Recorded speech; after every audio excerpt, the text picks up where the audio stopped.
Likewise, فَلَا تَظْلِمُوا فِيهِنَّ أَنفُسَكُمْ. Ulama mentioned that sins committed in these sacred months are intensified and yudha'af, they're multiplied, okay?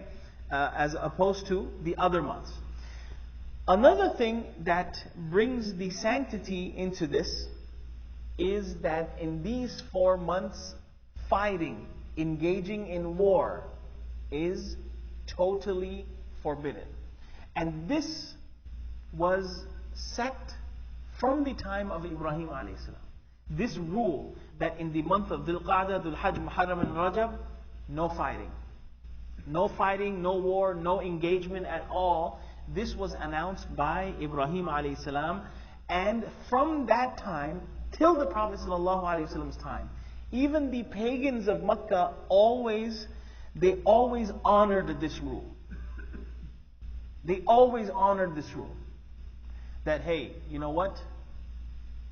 If 2 tribes are trying to get at it, like for example, they got in a fight over a parking spot, or their animal grazed into their land. Oh, hold on, let's check the calendar. Oh, we can't fight. We can't go at war. But what they used to do is like, you know what?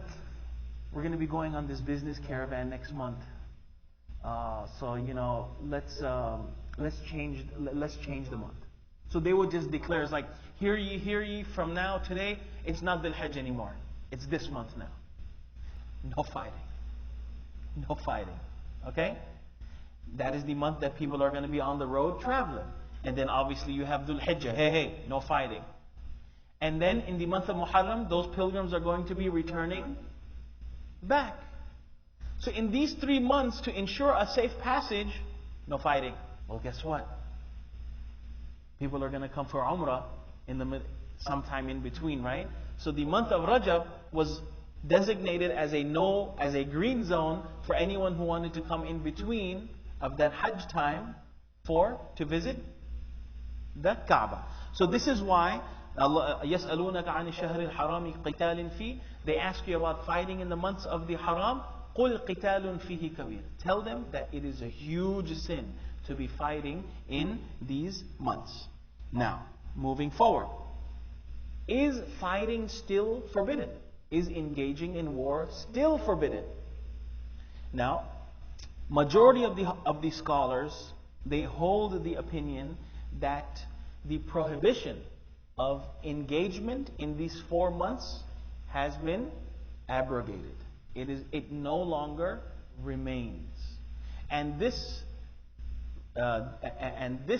law was revealed to the Prophet sallallahu alaihi wasallam. And there are many ayat, and inshallah we'll get into that tomorrow night, where there are ayat that indicate and that gave permission to the Prophet sallallahu alaihi wasallam to engage in confrontation. For example, at the time of Fatah Makkah, etc., etc. And some ulama and some scholars, they make a distinction between preemptive and a defensive move, right? But majority of the scholars are of the opinion that based on various and numerous ayat, that prohibition of engagement has now been lifted. That was only until the time of the Prophet ﷺ. Now that the Prophet ﷺ is in the picture, in the scene, and the Muslims have taken over, the path to Hajj will be protected by the Sahaba and so on and so forth. So therefore there is that reason. So inshallah we're going to park it here. We're going to Dhul-Qa'dah it over here. And then inshallah we're going to continue talking about the different aspects of Dhul-Hijjah as we move along. Jazakumullahu khair. Assalamu alaikum wa rahmatullah.